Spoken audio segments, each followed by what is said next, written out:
buenos días. En este video vamos a hablar de algo diferente. So this video we're going to look at a concept that's been plaguing some of my viewers lately, and I thought I'd make a video for it so that I could maybe clear up some confusions. I just recently made a video on the imperfect subjunctive, and it wasn't necessarily a teaching video on what is this concept, but rather there are two different forms of the imperfect subjunctive in Spanish. Here's a link to that video if you want to go watch that if you're curious as to what that is. This video is very similar, but it's just a different in that we're talking about a different verb conjugation. So in Spanish we have something called the past perfect subjunctive, or the pluscuamperfecto del subjuntivo, which is basically taking the present perfect subjunctive and putting it into the past. And the reason I'm doing this video is because there are two different forms of this past perfect subjunctive, or the pluscuamperfecto del subjuntivo.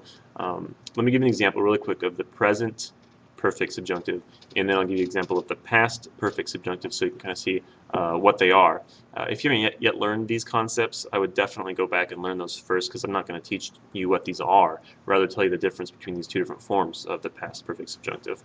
So the present perfect subjunctive is espero que ella haya hecho la tarea. So I hope she has done the homework. Now if I take this into the past tense, the same kind of verb construction, then I'm using the past perfect subjunctive, or the pluscuamperfecto del subjuntivo, and what that would sound like is yo esperaba que ella hubiera hecho la tarea. So I hoped, or I was hoping, that she had done the homework. Now this has come up recently in some of my other videos. There are two different forms of that hubiera that you just heard me say. There are two different forms of this in Spanish. If you want to, let me stop here for a second. If anytime you want to follow along with any of this text or verb conjugations that I'm giving you, in the link of my description here of the video, there's a link. Go to that, and there's a handout. You can save it, print it off, follow along on that handout, and it'll make it a lot easier to kind of just follow along what I'm talking about. So there are two forms of that hubiera in Spanish. Now, depending on where you're from, I think that one is used more in, say, Spain or, say, Venezuela, Mexico, than the other one. What I would do is, if you're studying somewhere abroad, I would kind of just come up with a sentence and say, hey, you know, which one of these sounds right to you? And then they'll tell you which one, and I would just go with that form of the verb. So if you were looking at the handout I have the past perfect subjunctive of the verb cortar for you. So like if I wanted to say, you know, I was hoping that you had cut the grass, or something like that. There are two different ways I could say that.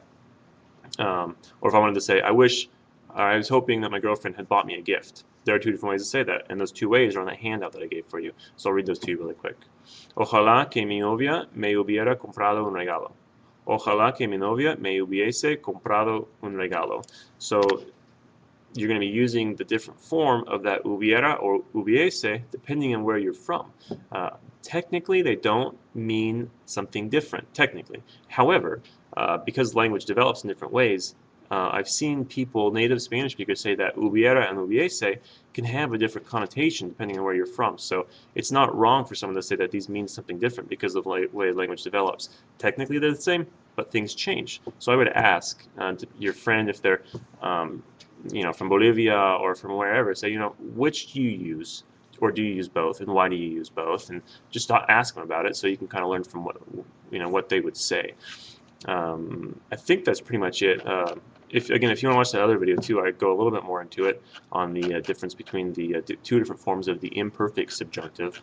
But if you're a native Spanish speaker, which I know I have some of you guys watching my videos, could you do me a favor and leave a comment in the comment box saying, I use the hubiera, or I use the hubiese, or I use both, and this is the difference. And tell me what country you're from, because that would be great just to kind of see the difference between the various countries and which ones use which form of the past perfect subjunctive, or the pluscuamperfecto del subjuntivo.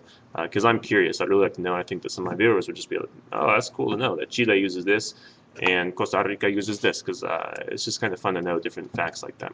I hope this answers your questions for those of you who've been asking me about this. If it doesn't, let me know, and I'll try and explain it in a different way for you. Thanks for watching.